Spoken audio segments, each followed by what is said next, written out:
Welcome to Big Brave Business. This is a podcast built on the belief that you can create absolutely anything for yourself.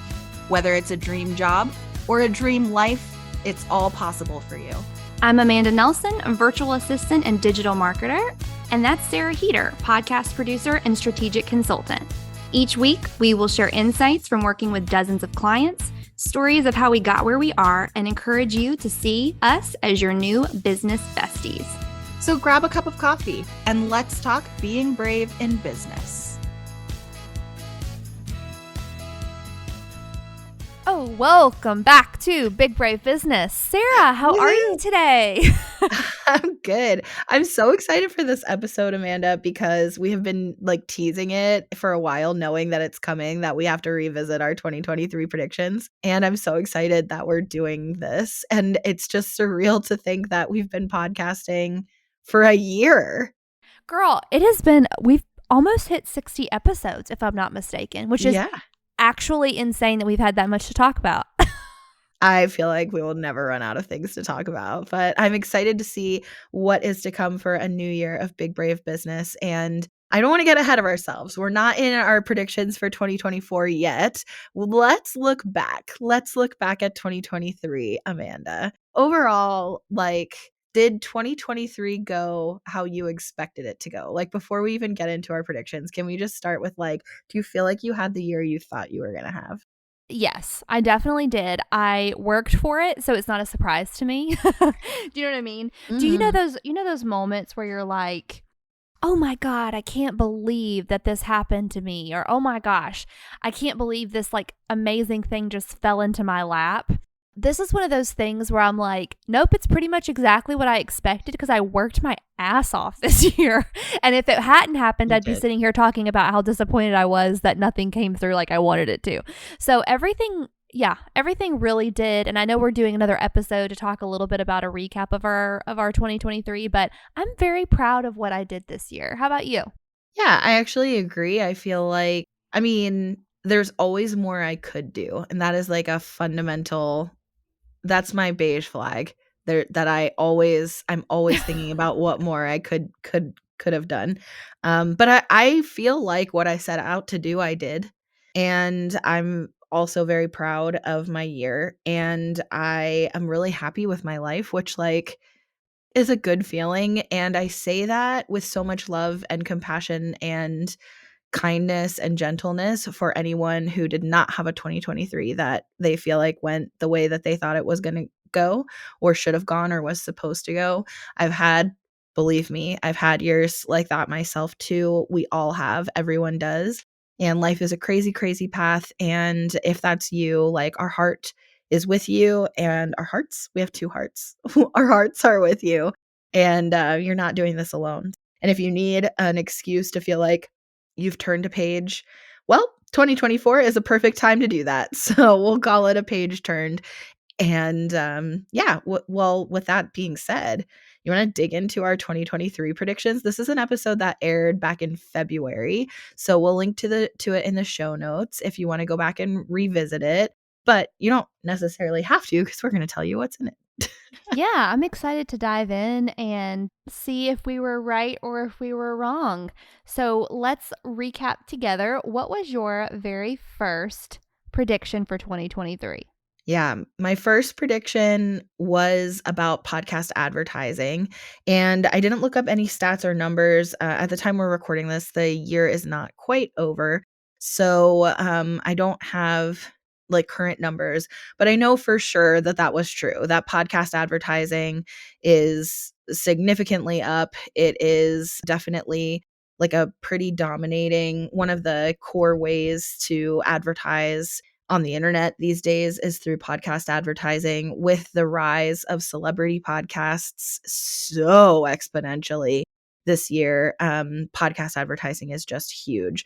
One of the things I talked about in the episode in February, which I still stand by, is that a lot of us that are not big corporations, we hear people like Macy's advertise on celebrity podcasts, right? But for those of us who are just basic creators, we have an advertising budget, a marketing budget.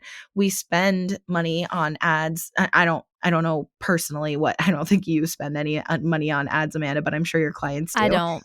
But we as just basic creators, we as individual small businesses, we have advertising budgets to spend on things like social media. And yet we don't really spend on podcast advertising. And I think that's a missed opportunity. So I said that in the 2023 predictions episode. I stand by that. I feel like that's not something that individual like creators or small businesses are utilizing enough of, because the conversion numbers are so much better in podcasting than they are on social media, and yet we'll spend money on social media ads. So I still stand by all of that.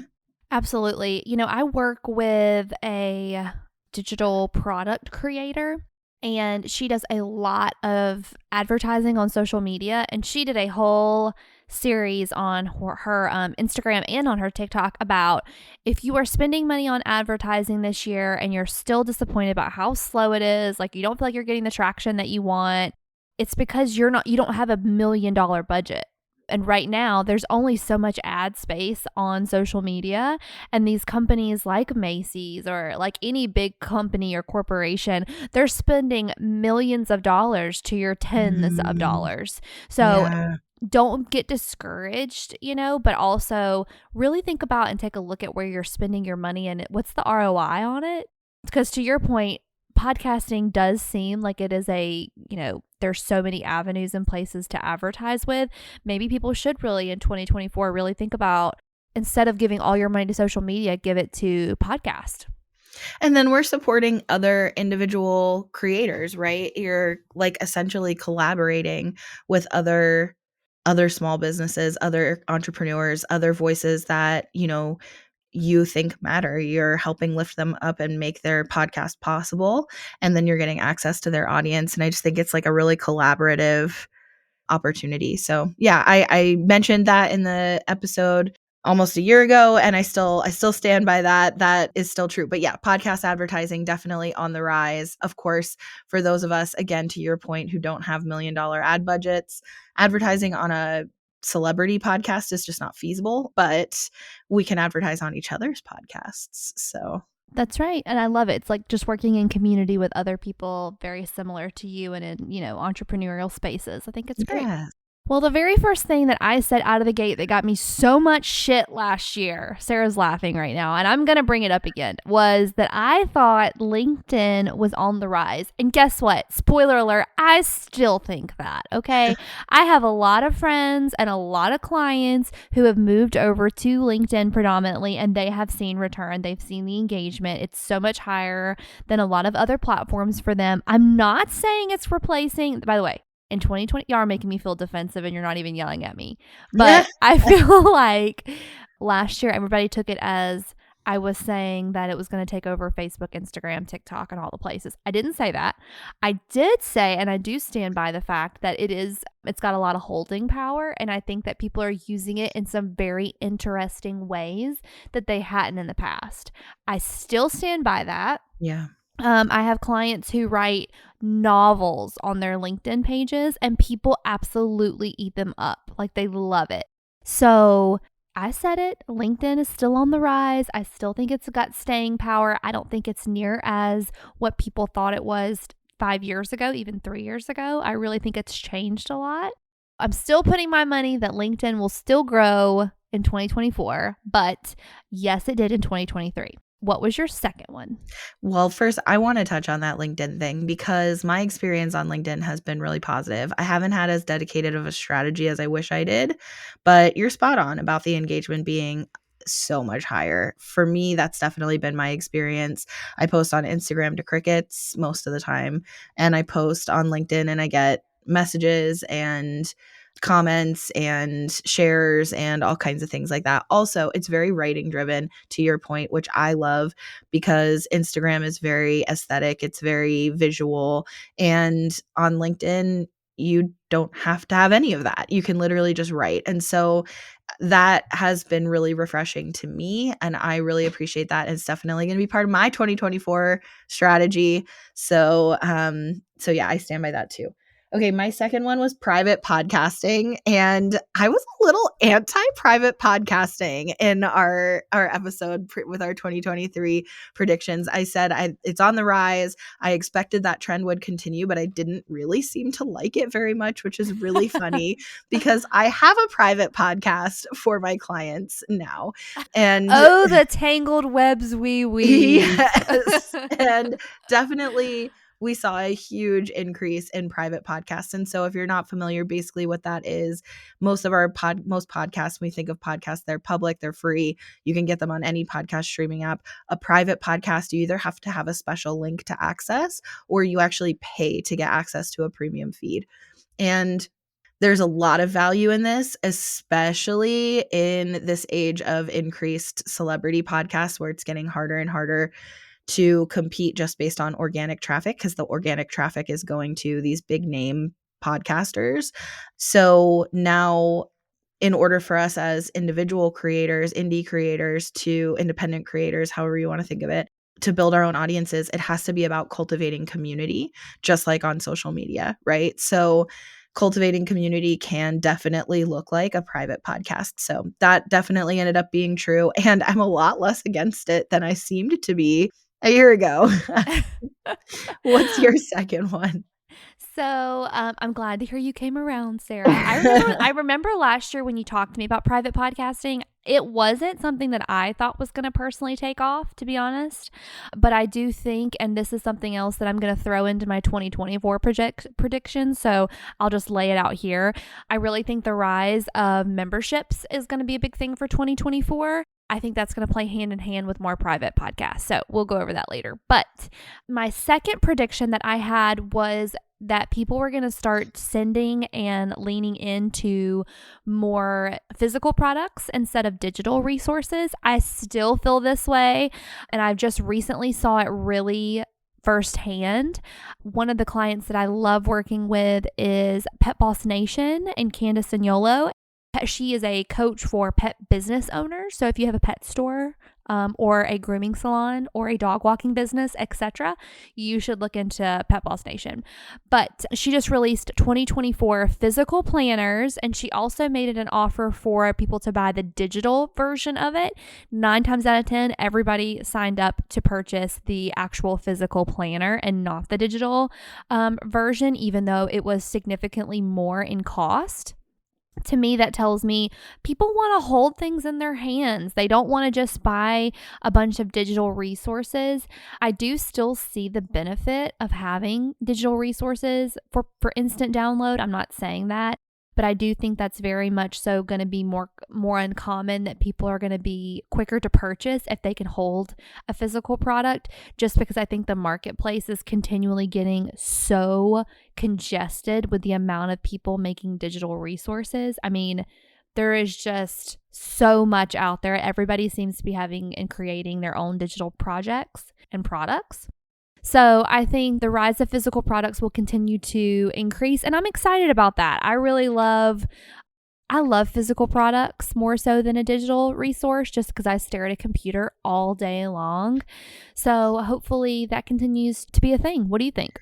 One thing related to that I think is really interesting of kind of getting out of the digital space is that I feel like this year there was a lot more in-person stuff. And we touched Yeah. on this in that episode, that we saw a rise in not just the physical, tangible products that you can hold in your hands, but also the in-person gatherings. I think there were so many events, conferences, etc. this year, new stuff, things that finally came back at full force like pre-COVID times. I feel like there was a lot of emphasis on in-person events this year, and I feel like that's really related. People are really craving that offline connection with Yeah. people and products. I think it So also really affects too, like perceived value, because so many people are selling digital resources now.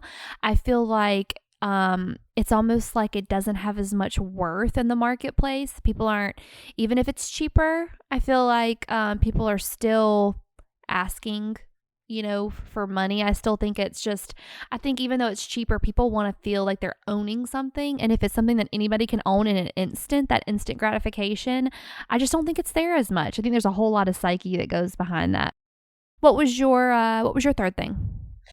My third one was about calling out toxicity and challenging the status quo. And I think that's been interesting because, on one hand, yes, definitely, we do that a lot. I feel like there's a lot. This was the year, here's where I feel like I was right. This was the year of the hot take. People started really building a lot of traction online and getting a lot of engagement when they would take a hot take. And I do this also. I have talked a lot this year on social media about ethical pricing, which, by the way, we should totally do an episode about. We haven't really done that. But anyway, I have talked a lot about ethical pricing. I've talked about some business ethics stuff in general, definitely having like big, brave conversations about that kind of stuff on across all platforms.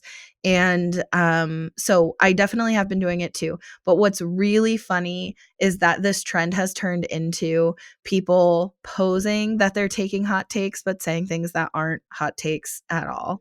Like, I'm going to jump on this hot take bandwagon and say, like, this is the year of healing. Like, no, we all agree, right? Or a hot take that women should make more money. Like, okay, that's not a hot take, right? But there's this kind of trend of the hot take. And I think and also the trend of the unpopular opinion, people wanting to come up with, what am I gonna like stand on that's an unpopular opinion that I can post because it's going to get a lot of engagement. So I do feel like what started out as holding industries to a higher standard and calling out toxicity and trying to change the way that work looks, which is what I predicted that would grow, that has been kind of perverted into this hot take trend, this hot take culture of like this unpopular opinion thing. So I think that it has continued, but I also think it's kind of warped. It's been warped by now. And I also think it's shocking how many people at this point will defend on social media the things that we were speaking out against during COVID, like going back to in-person work as mandatory and like the working hours and how people get paid. And it's like now people are really defensive of kind of like the system status quo, if that makes sense. So I think that's a little disappointing. I would like to see more people like demanding what they deserve and challenging that just because things have always been a certain way doesn't mean that's the right way to do it, right? So I'm going to keep on taking hot takes and unpopular opinion takes on social media, but in the spirit of having a conversation of how could we do this better and how could we do this more ethically and less because I'm trying to build some kind of platform off of it. Yeah. I think for me to really weigh in, it would have to be something super specific that we're talking about, but that like what you're referring to. But I will say that, and this kind of goes to what I think one of my other things is going to be for 2024. And I hope that I've never been one of those people that's like, I need to get on social media to share a hot take. Like, that's just not my personality, or like my driving force is to like let my voice be heard. If you want to know my opinion, I'll tell you, but I'm not motivated by it. It doesn't inspire me to like get online and just be like, hey, hot take, this is how I feel about this.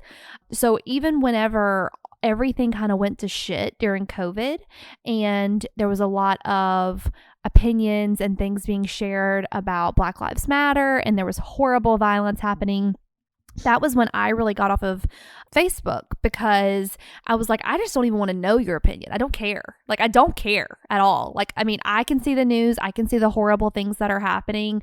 Me getting online and like yelling into the ether is not going to do anything at all.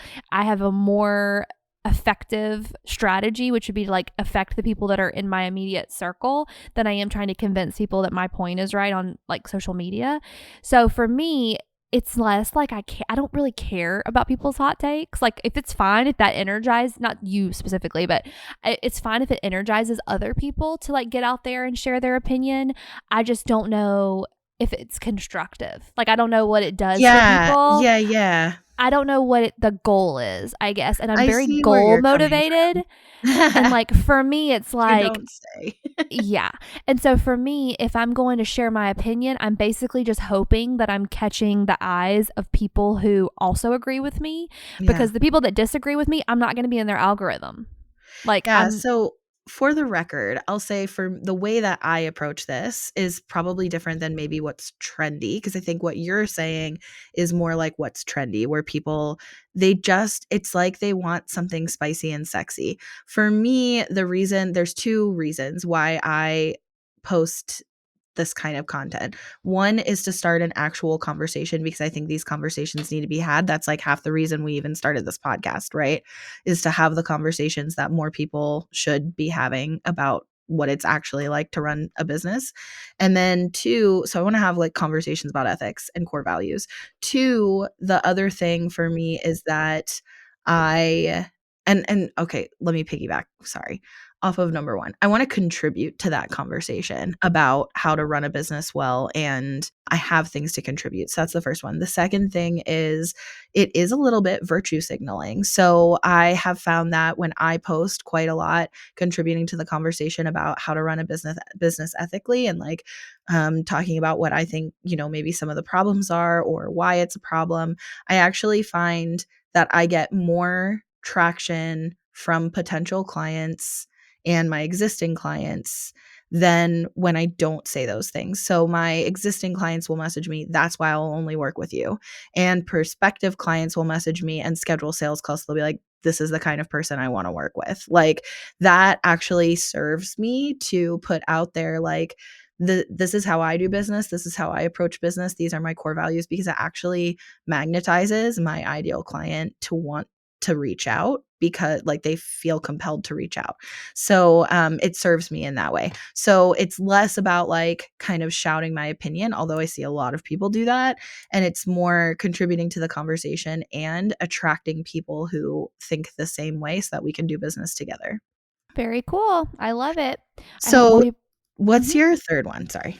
So my third one, and this will be a good one to wrap up with because it kind of piggybacks off of social media culture, is I said that we're about to see the death of the influencer. And I totally still believe that. I see it every single day. The people that are getting big brand deals are the people who are building a authentic community based upon authenticity and being real and being yourself, and less about that picture perfect, aesthetically pleasing platforms that used to be so popular, where you go onto someone's feed and it's so clean, it's so minimalist, their house is perfect, their dog is perfect, their husband's perfect. And now it's really about being authentic. And I think we're really seeing that a lot. And it's also people that, not even from that standpoint, but it's people that are creative. They're not just getting on social media and showing a cup and they're like, you should buy this cup because I'm pretty and look how great it is.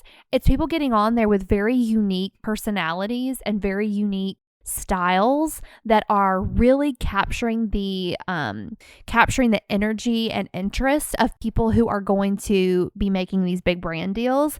And that is so exciting to me that we're finally acknowledging, I feel like, all the creatives in the world who are finally getting their due on social media. Comedians and people that would never ever get a deal with Coca-Cola. It's like, it doesn't matter what you look like. It matters what kind of content you're pumping out. And I absolutely love this. And studies are showing that it's going to continue, that people aren't looking for that picture perfect, white woman with her white house and her perfect 2.5 kids and her husband and her big diamond ring. People really want to connect with people who look like them, talk like them, think like them, and have an original point of view. So I hope this encourages people that are listening who are like, I want to be an influencer, but I don't look like her, or I don't look like him, or if I only had a better house. People genuinely do not care what your house looks like. They do not care. As long as it looks like it looks. Don't try to put up a front, is what I'm trying to articulate. Be who you are. You will have an audience. And I think that's so exciting. I see college kids who are doing day in the life videos who are making millions of dollars a year with brand deals, and they live in a shoebox of a dorm room, and it's not aesthetically pleasing, and it's just a typical day in the life. And that is something so simple that we all could do, and we all have unique point of views. It's just posting. I think it's a beautiful thing. What do you think? Yeah, I've definitely been reading in the last couple weeks in particular. A lot of articles I've seen pop up about the death of the influencer. And I think obviously we still have personal brands, but I think, yeah, what it means to be an influencer, to your point, has evolved tremendously in the past year. So I think that was spot on. And I personally feel like we nailed it. I feel like we had a really good grip on what 2023 was going to hold in our predictions. I'm pretty proud of us. And I'm curious to see how our 2024 predictions go. I'm excited. Well, tune in next week. Sarah, tell them all the things, and we'll close out this episode. Yeah, so we're going to be talking about our 2024 predictions here in the next episode. Make sure that you follow or subscribe on your favorite podcast listening app if you haven't already. And by the way, if you've enjoyed listening to us this year, if it's meant anything to you, if it's helped you at all, if it's made you feel less alone, and you haven't left us a review, shameless ask. Would you please do us the favor of leaving a review? The star ratings mean a lot to us, but even more than that, those words help us see that there's actual humans on the other side of this, and it's not just us talking to each other, although I never really get tired of that. So yeah, definitely send us a review, leave us a review. Also, we would love to connect with you on Instagram. I'm at Sarah K. Heater. She's at Amanda Nelson Reads. And you can find both of us at Big Brave Business. And check us out on YouTube as well at Big Brave Business. We'll see you next week. See you soon.